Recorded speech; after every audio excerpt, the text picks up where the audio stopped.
désillusion, désenchantement, poussée de comportements abstentionnistes, elle veut se démarquer, mais s'embrouille à bien d'égards et s'implique très peu. La jeunesse, c'est la question qu'elle nous amène à poser. Que devrait être son rôle? À quoi peut-elle servir? Et à quoi doit-elle servir? Mesdames, Messieurs, pour en parler, je reçois pour vous aujourd'hui Godline Agudinoku, jeune leader, présidente, sinon ancienne présidente de la FENEB, directrice aujourd'hui, directrice exécutive de l'ONG Jeunesse, Paix et Environnement pour un développement durable. J'ai bien dit? Bien sûr. Bonsoir. Bonsoir. Comment allez-vous? Bien, merci. Ça va super bien. Déjà, comment va Godline? Super bien. Super bien? Merveilleusement bien.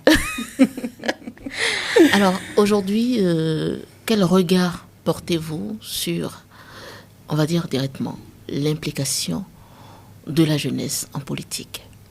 Il faut dire qu'il y a un souffle nouveau. Un engagement s'observe de plus en plus de la part de la jeunesse, que ce soit sur le plan politique ou sur le plan de la société civile. Parce que la gestion de la cité est gérée par les politiques et on a la société civile qui est là en tant qu'observatrice. Oui. Donc il y a un nouveau souffle, il y a quand même assez d'engagement, même si elle est quelque peu étouffée, ou je vais dire, l'élan n'est pas encore ce qu'il devrait être. Est-ce que vous pensez aujourd'hui que, par facilité, les jeunes préfèrent aller du côté de la société civile que du côté politique? Non, je ne dirais pas par facilité, c'est une question de choix. Parce que la frontière entre l'univers politique et l'univers de la société civile, la frontière, elle est très fine. Oui. Et donc, c'est de là à là. Donc, je ne dirais pas que c'est de la facilité, je dirais plutôt que c'est une question de choix. Chacun sait ou un détour. Pourquoi pas? Aujourd'hui, Godline est de la société civile. Je pose la question parce que lorsqu'on voit à quoi est soumise la jeunesse qui s'engage en politique, donc devra gérer le risque de se faire arrêter, d'être sous pression, de ne pas être écouté déjà, de ne pas avoir de chance. Est-ce que on fait l'option de la société civile parce que la passerelle... Parce qu'on craint les représailles. Voilà, la passerelle qu'elle nous offre, elle est plus facile à gérer. Je ne dirais pas ça. Aujourd'hui, je ne suis membre d'aucun parti politique, mais je ne manque pas de monter au créneau quand il le faut sur des questions qui, pour moi, sont essentielles, sur lesquelles il faut monter au créneau, sur lesquelles il faut donner de la voix. Je ne manque pas de le faire. Et on n'a pas besoin, forcément, parce que les partis politiques, à un moment donné, à quoi ça sert? C'est lorsque vous avez des ambitions, ça sert à non seulement animer la vie politique de l'État, mais également à contribuer à la concrétisation de vos ambitions en tant qu'homme ou femme politique. Mais aujourd'hui, je n'ai pas forcément d'ambition politique pour l'heure. Donc, si je peux servir à quelque chose du côté de la société civile, pour ma génération, je le fais, il n'y a pas de souci. Que dites-vous de cette opinion qui pense aujourd'hui que les jeunes sont un peu trop dépolitisés? Je ne parle pas de vous, oui, mais des autres jeunes. Voilà. C'est réel. Ce n'est pas que la jeunesse qui a un désintérêt pour la chose politique, c'est le peuple béninois qui a un désintérêt pour la chose politique. Bien sûr, c'est parce que les statistiques de vote sont là. Les dernières élections, les statistiques ne sont pas... ce qu'elles étaient il y a quelques années. Il y a un désintérêt de la part de la population. Les gens ne sortent plus voter, alors que le vote est un devoir citoyen. C'est un devoir civique. Est-ce que vous ne pensez pas aussi que l'abstention aujourd'hui ou la faible participation de la jeunesse aujourd'hui aux questions politiques se justifierait également par le faible niveau d'insertion professionnelle? Parce que la chose politique, il faut la comprendre. Absolument. La chose politique, il faut comprendre les enjeux politiques, Absolument. il faut comprendre l'offre politique. Donc si la jeunesse est sous-employée et qu'elle a du mal à se nourrir, à se vertir et n'a pas d'emploi, est-ce que finalement ça ne justifierait pas un peu ce faible niveau d'intérêt pour la chose politique? Non, mais au-delà de ces questions qui sont d'ailleurs pertinentes que vous évoquez, comme le sous-emploi, l'insertion professionnelle qui n'est pas ce que ça devrait être, il y a également le fait que l'écosystème politique tel qu'il se présente aujourd'hui n'est pas très encourageant. Comment? Parce que la réforme du système partisan qui a été opérée, normalement, de ce que moi je comprends, de ma compréhension de la chose, parce que je l'ai accueilli avec beaucoup d'enthousiasme.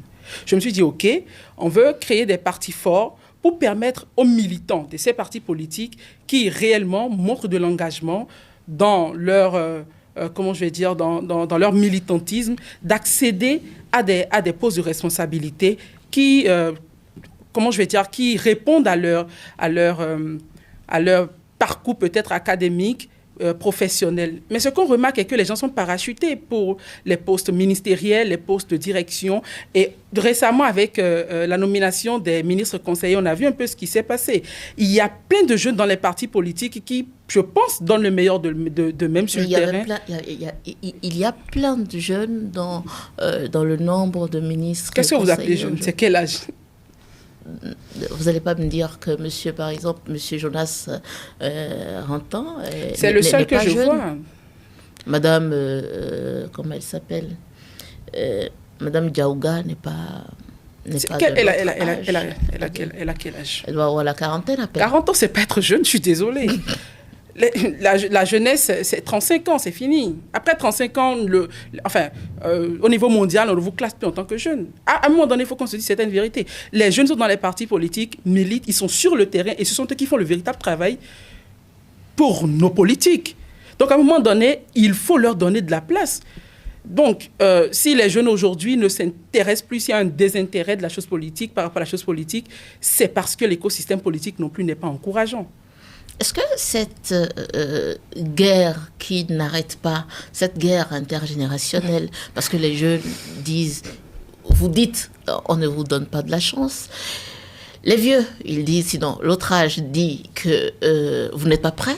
Du coup, est-ce que finalement, pour faire avancer la nation, il ne faut pas trouver un terrain d'entente? Non, il faut dire que moi, je ne suis pas dans une guerre intergénérationnelle. Non, je ne parle pas de vous. Mais... Oui, je voudrais un peu situer les choses. Moi, pour ma part, je ne suis pas dans une guerre intergénérationnelle. Et je pense qu'il n'y a rien qui se donne. La jeunesse a approuvé qu'elle est prête. Parce qu'il y a cet aspect de la chose qu'il ne faut pas oublier. Si la génération actuelle dit que la jeunesse n'est pas prête, peut-être qu'ils ont raison, peut-être pas. Mais à un moment donné, il va falloir qu'en tant que jeunes, nous-mêmes, on puisse se poser la question de savoir, est-ce que je suis prêt? Est-ce que nous sommes prêts à prendre le relais? Parce que la gestion de la cité, la gestion de l'État, ce n'est pas chose facile, ce n'est pas chose aisée. Et moi, j'ai l'habitude de dire quelque chose qui va peut-être choquer. Je dis, rien ne s'appelle être politicien. Nos aînés ont du parcours. Il va falloir qu'à un moment donné, qu'on puisse leur reconnaître le mérite du parcours tant académique et professionnel qu'ils ont chacun. Donc, aujourd'hui, comme vous l'avez soulevé au début de cette émission, vous avez dit, est-ce que ce n'est pas par facilité? Vous avez parlé de facilité. Il y a cette catégorie de personnes, ce n'est pas que dans notre génération, mais qui courent vers la politique, par choix de facilité. Par choix de facilité. Vous voyez? Donc, il va falloir qu'à un moment donné, qu'on ne s'adonne pas à ce jeu-là et qu'on sorte vraiment de l'eau pour montrer que oui, nous sommes prêts, nous faisons des efforts. Mais je pense que cette jeunesse qui est là se bouge assez et a le mérite qu'on lui confie des choses. Est-ce que, je crois déjà, vous côtoyez sûrement des jeunes qui sont aujourd'hui plus ou moins impliqués dans la politique. Vous avez fait le choix d'être dans la société civile. Pour l'instant. Pour l'instant. Pour l'instant. C'est bien de le préciser. Pour l'instant. Alors, est-ce que vous discutez avec ces jeunes-là? Absolument. Est-ce qu'ils ont grand espoir? Ou quelles sont les difficultés qu'ils partagent avec vous? Les difficultés, je suis en train j'ai commencé par les énumérer. C'est déjà le fait qu'on parachute des gens de nulle part. Excusez le thème, mais c'est réel. Si les gens sont dans des partis politiques, c'est pour ça que je disais, le parti politique, c'est à quoi? Au-delà d'animer la vie politique de l'État, de la cité, les partis politiques servent à concrétiser les ambitions politiques personnelles de chacun, des militants. Si je milite dans un parti politique, c'est parce que j'ai des aspirations. Maintenant, lorsqu'on étouffe les aspirations des jeunes au profit de ceux qui ont déjà fait plusieurs mandatures, plusieurs postes ministériels, plusieurs postes de direction, il y a un véritable problème. Mais si vous n'êtes pas prêt, ils feront comment? Qui dit qu'on n'est pas prêt? Qui dit qu'on n'est pas prêt? En fait, c'est la question qu'on devrait se poser. Qui dit qu'on n'est pas prêt? C'est parce qu'ils n'ont pas fini. Pas qu'ils ont fini et qu'ils ne veulent pas finir. Mais une chose est sûre, l'écoulement des générations finira par nous donner raison parce qu'ils finiront par partir. C'est un fait. Qu'ils le veuillent ou pas. C'est cynique. Ce n'est pas cynique, c'est l'ordre logique de la chose. Que ce soit Godline ou un autre jeune, ils finiront par partir. Est-ce que vous ne pensez pas que l'autre chose que personnellement, je reproche aujourd'hui aux partis politiques, le brouillage idéologique qui existe, n'est pas également une raison qui fait que la jeunesse a du mal? J'ai failli me faire broyer sur un panel TikTok il y a 2 jours parce que j'ai évoqué la question de l'idéologie. C'était une première pour moi de faire un panel TikTok, mais c'est parce que c'était animé par un ami.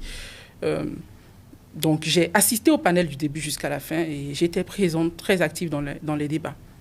J'ai évoqué la question de l'idéologie politique. J'ai dit combien de jeunes, aujourd'hui, sont membres des partis politiques et peuvent nous dire quelle est l'idéologie que prône le parti politique.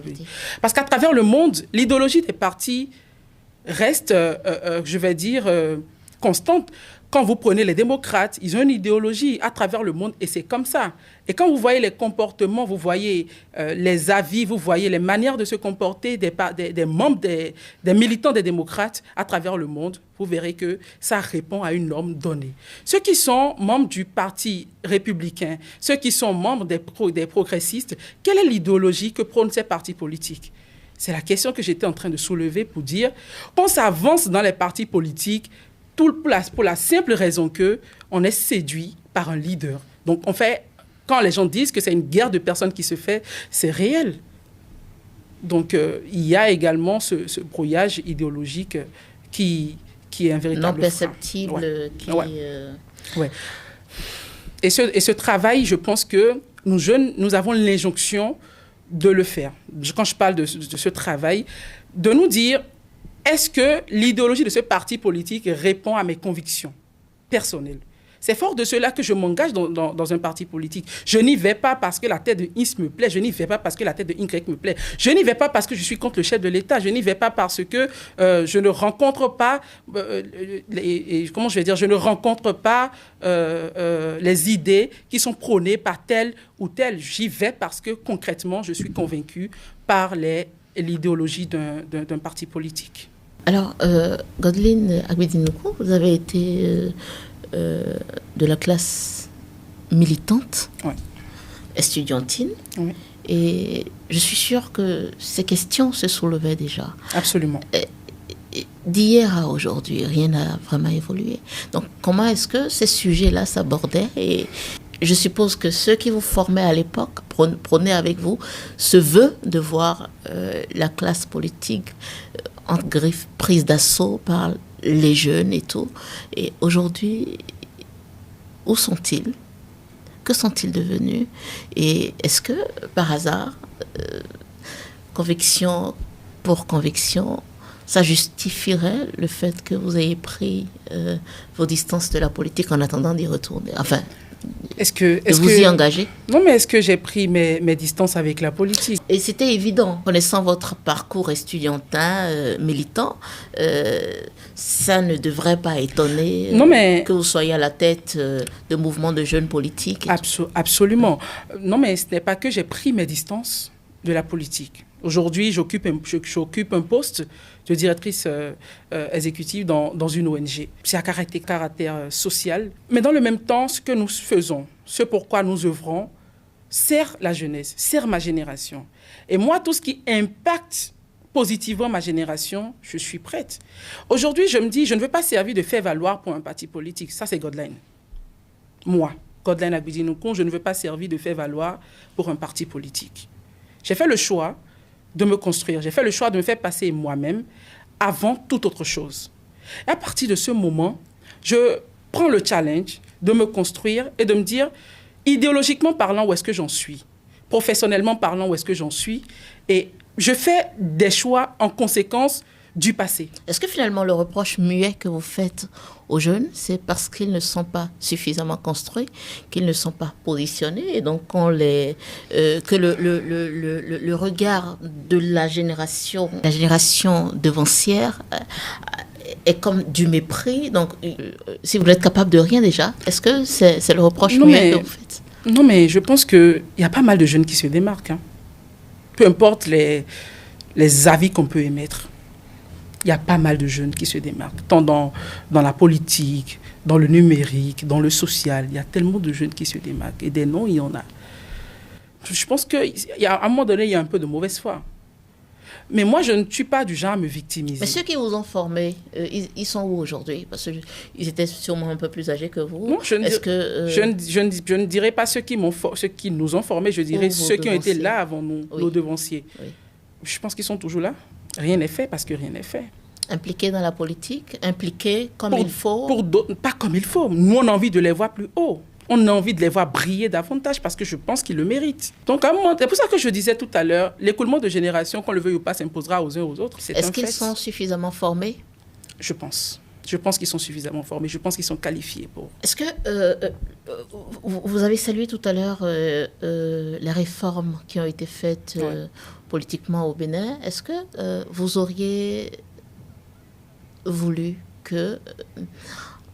en termes de disposition, qu'on instaure un cadre au sein des partis politiques qui promeut véritablement la jeunesse? Il y en a, ça existe. Mais qu'est-ce qui se passe? Il y a les caucus de jeunesse qui existent au sein des partis politiques. Maintenant, ce qui se passe, qu'est-ce qui ne marche pas? Je ne suis pas à l'intérieur de ces partis pour dire concrètement ce qui ne marche pas. Oui, mais c'est pour ça que je vous ai posé la question de savoir tout à l'heure, est-ce que vous côtoyez sûrement des jeunes qui sont à l'intérieur de ces caucus-là? De quoi se plaignent-ils? Qu'est-ce qui se passe? Mais c'est l'étouffement des ambitions. Je l'ai déjà énoncé par plusieurs fois.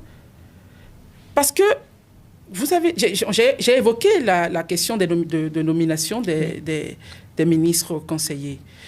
Sur la question, je n'ai pas d'avis pour l'instant, mais la constitution de ces ministres conseillers aurait pu surprendre. Le chef de l'État aurait pu faire un coup fort en ne mettant que des jeunes. Les ministres qui sont là, on les voit, on les connaît. Il aurait pu faire un coup fort en mettant véritablement des jeunes. Je pense que des gens qui ont déjà exercé la chose politique, qui ont déjà fait leurs preuves, n'ont pas à revenir. Donc, si on veut réellement composer avec la jeunesse, il faut déjà commencer par... Je n'ai pas envie de dire de lui tendre la main, parce qu'elle tend déjà la main, qu'on lui saisisse tout simplement la main. Et l'autre chose dont on parle, c'est aujourd'hui, la jeunesse béninoise n'a plus de ministère. Auparavant, on disait ministère des Sports et de la jeunesse. Dans tous les pays du monde aujourd'hui qui se respectent, la jeunesse est un sujet assez capital, surtout dans un pays comme le nôtre, où nous avons une population majoritairement jeune. On devrait avoir à part entière un ministère de la jeunesse. Vous êtes membre de la société civile. Oui. Je ne vous ai jamais entendu dénoncer ça, par exemple. Justement parce que Godelaine n'est pas... Enfin, désolé de ramener beaucoup de choses à moi, mais je ne peux parler que pour vous. Je ne peux que parler que pour moi.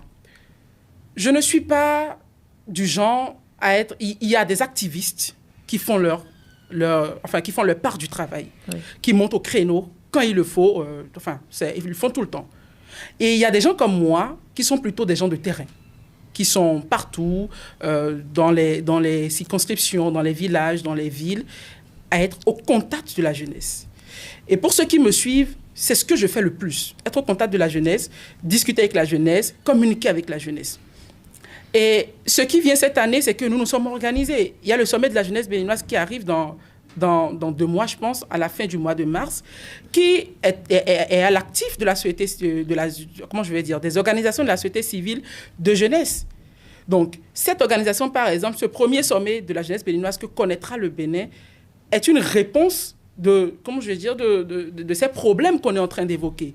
Parce qu'à la vérité, les problèmes, les questions qui sont relatives à la jeunesse seront étudiées dans le fond pour que des réponses appropriées soient données par les premiers concernés.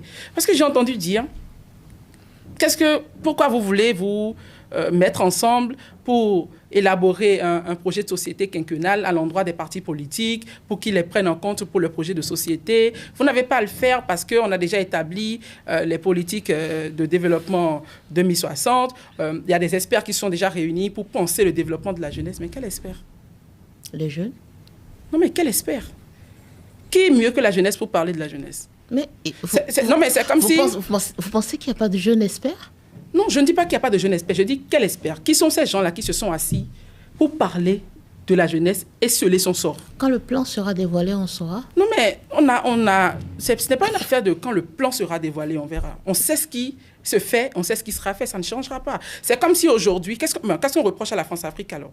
Pour dire, ne restez pas là-bas pour décider pour nous. Parce qu'à un moment donné, il va falloir que nous aussi, on donne de la voix. Mais pour donner de la voix, moi, je ne suis pas pour les casses, je ne suis pas pour les violences, je ne suis pas pour les comportements d'incivisme. Je dis qu'on peut faire les choses et faire les choses de façon élaborée. Et c'est fort de cela que j'ai pris l'initiative du sommet de la jeunesse béninoise avec les autres organisations de la société civile, une centaine d'OSC de jeunesse. On est en train de travailler pour aller à ce sommet. Et les résultats de ce sommet, on espère que les partis politiques pourront l'intégrer dans le projet de société de leurs différents candidats et celui qui remportera les élections pourra plus tard l'intégrer dans son programme d'action gouvernemental. Est-ce qu'enfin, pour se faire entendre, vous pensez qu'il faudra peut-être revoir le mode d'approche de la politique qui caractérise la jeunesse? Absolument, il va falloir une démarche méthodique. Et je pense qu'on est déjà en train de s'essayer à la chose. Moi, j'ai dit quoi? J'ai dit aux organisations de la société civile de jeunesse, ne négligez pas la force du nombre. Si nous allons en rang dispersé, on va tous parler, on va se faire entendre, mais on ne va pas se faire écouter. Puisqu'il y a une nuance entre se faire entendre et se faire écouter. Quand on vous écoute, non seulement on vous entend, on vous perçoit et on vous comprend. Donc, avec la force du nombre, avec toutes les organisations de la société civile de jeunesse qui impactent véritablement notre génération, notre jeunesse, on va faire des propositions. Maintenant, après les propositions, on observera bien sûr ce que ça pourra donner. À partir de ce moment, on verra bien si la jeunesse est véritablement au cœur des challenges de nos hommes politiques. La génération qui vous devance, elle a ses cadres, elle a son fonctionnement. Est-ce que le non-embrigadement dans ces cases-là aujourd'hui par les jeunes qui estiment qui sont tout feu, tout flamme, qui estiment qu'il faut oser beaucoup plus, est-ce que tout ça, d'une manière ou d'une autre, ne vous dessert pas un peu aussi? C'est-à-dire poser des actes de violence? Non, pas, mais être beaucoup plus courageux, plus hardi. Faire preuve de courage, c'est quoi pour eux? Vous savez, c'est tenir des propos désinvoltes, je veux savoir. Vous savez, je vais vous donner un exemple. Un jeune disait la dernière fois qu'à l'Assemblée, on pourrait créer des incidents en se retirant quand on n'est pas d'accord. Mais il n'a jamais été suivi par ses aînés qui sont au Parlement avec lui. Je ne sais pas si vous comprenez. Le mot de désapprobation pour obtenir quelque chose. C'est-à-dire des mouvements d'humeur, voilà. Si je comprends bien. Oui, pas violents, mais mouvements d'humeur. Les mouvements d'humeur ne sont d'ailleurs pas violents. Voilà. Donc, est-ce que tout ça combiné ne justifierait pas aussi le fait que la génération qui vous devance... Ils ont fait pire. Hein. C'est pas faux. Ils ont fait pire. La génération qui nous précède l'a fait pire. Hein. Je pense que cette génération ne fait rien. Je pense que cette génération manque d'ailleurs de cran. La génération qui nous précède a fait pire. Et je ne veux pas entrer dans des détails. On est béninois et on sait tous d'où on vient. Qui a fait quoi? Et l'histoire est têtue. Et du coup, est-ce que c'est parce qu'aujourd'hui, ils sont dans des compromissions? Je ne parlerai pas pour eux. Je ne parlerai pas pour eux. Je ne devrais pas poser la question non plus. Non, mais je ne parlerai pas pour eux. Tout ce que je peux dire peut-être est qu'aujourd'hui, chacun fait les choses en fonction de la position qu'il occupe. Godline ou Godline, oui. J'aime bien le Godline. Ouais, c'est la vraie prononciation. Ok, super. Désolée alors. Comment est-ce que on devrait... Aujourd'hui, nous sommes en 2025, 2026 n'est pas loin. Comment est-ce qu'on devrait, vu cet état de choses, impliquer alors les jeunes dans les choix électoraux qui se feront par la masse? Parce que finalement, la population la plus nombreuse est celle de la jeunesse. De la jeunesse, absolument. Voilà. Et ils sont des deux côtés. Ce sont eux les enfants et ce sont eux également les parents et tout. Donc, qu'est-ce qu'on devrait faire aujourd'hui pour mieux responsabiliser ces jeunes-là? C'est déjà une prise de conscience. Par qui? De la jeunesse. Okay. Quelle sorte, je vais dire, de cette instrumentalisation politique, et qu'elle prenne conscience véritablement de son rôle, du fait qu'elle est actrice à part entière des questions de développement. Et quand je parle de questions de développement, ça voudra donc dire que les jeunes doivent pouvoir comprendre qu'ils ont un rôle crucial à jouer quand on parle de processus électoral. Pour la simple raison que nous avons pour la plupart de cette génération, nous avons pour la plupart des parents qui ne sont pas instruits. Nous venons de villages où les gens ne comprennent pas un mot français. Nous venons de villages où les gens ne comprennent pas les enjeux électoraux. Et bien souvent, quand on parle de masse électorale, on ne parle pas des élites. Absolument. Ouais. Donc nous avons le devoir déjà de comprendre nous-mêmes quels sont les enjeux, en fonction de ces enjeux, de communiquer avec la masse et de dire voilà ce qui est prévu, voilà ce qui est dit. Et moi je voudrais, c'est un appel à ma génération, que pour les élections de 2026, que l'on soit véritablement penché sur les projets de société, que ce ne soit pas une élection de personne. Je pense que aujourd'hui, les choses vont de plus en plus vite et on doit sortir de certaines émotions pour faire des choix réfléchis. Comment est-ce que les projets de société pourraient-ils être ce qu'il faut lorsque les premiers qui sont prêts à entrer dans les compromissions, ce sont les jeunes, parce qu'ils ont faim? Parce qu'ils ont faim? Oui. Ou qu'ils ne croient en rien, et du coup... Oui, bon. En fait, je suis désolée de l'aborder, mais ce sont les réalités aujourd'hui de la jeunesse. C'est dommage. C'est dommage. Je pense que le travail que chacun de nous faisons, et même vous d'ailleurs, ce travail d'information, ce travail de terrain que nous autres faisons, participera. À coup sûr, c'est vrai que 2026, c'est déjà là. Oui. Mais le travail que nous faisons depuis bien des années, le travail que nous continuons de faire, j'espère, contribuera à davantage attirer l'attention des jeunes sur ce qui est important. Parce que ce qui est important, ce ne sont pas les compromissions. C'est comme je le dis, c'est qu'est-ce qu'on nous propose, qu'est-ce qu'on veut faire. Parce que c'est sur la base des projets de société qu'on pourra demain censurer ou pas, qu'on pourra demain questionner ou pas. Donc, lorsque vous ne prenez pas la peine de comprendre le projet de société de quelqu'un, d'un candidat, comment est-ce que vous voulez demain dire non, il fait mal, oui, il fait bien? Au-delà de comprendre les projets de société des candidats, des candidats ou des partis politiques, pour vous qui êtes souvent sur le terrain, quel crédit accorde-t-on aux jeunes qui n'ont rien? Désolée encore une fois de le dire parce que c'est-à-dire une réalité sociologique. Un jeune candidat jeune candidat ou un jeune leader juste qui n'est peut-être pas qui n'est peut-être pas sous le sceau d'un parti, mais qui, par devoir citoyen, entend expliquer aux populations les enjeux politiques de ci et de ça. Comment est-ce que on vous prend au sérieux à côté d'un député ou d'un ministre dont on a vu la carrière? Est-ce que vous avez déjà été confronté à ce fait? Non. Moi, pour ma part, oui. Déjà, les communications, les conférences que j'anime, c'est parce qu'on m'appelle. Et je parle encore une fois du contact avec la masse. Oui. Je viens. Oui, mais c'est justement ça, c'est avec la masse. Quand on vous appelle, c'est pour communiquer avec la masse, c'est pour éclairer, c'est pour discuter, c'est pour apporter un plus. Et donc, moi, quand on me fait appel, je n'ai pas de milliards, je n'ai même pas de millions. Et non, je n'ai pas 1,5 milliard, je n'ai pas de millions non plus. Mais on me fait appel. Si on me fait appel, c'est parce qu'on voit quelque chose, c'est parce qu'il y a... sans prétention aucune, c'est qu'il y a un minimum de parcours. Autrement, on ne vous fera pas appel. Donc, je pense qu'aujourd'hui, les jeunes ont compris. Si des jeunes en viennent à appeler d'autres jeunes pour dire « viens animer cette communication, viens animer cette conférence », c'est qu'ils ont compris. Parce qu'avant, ce qui se faisait, c'est qu'on allait chercher des gens qui ne comprenaient peut-être rien des réalités des jeunes pour parler aux jeunes. Mais quand c'est de jeune à jeune, je pense que le courant passe un peu plus. Et le crédit qu'on nous accorde, je pense que la génération d'aujourd'hui se fait beaucoup plus confiance.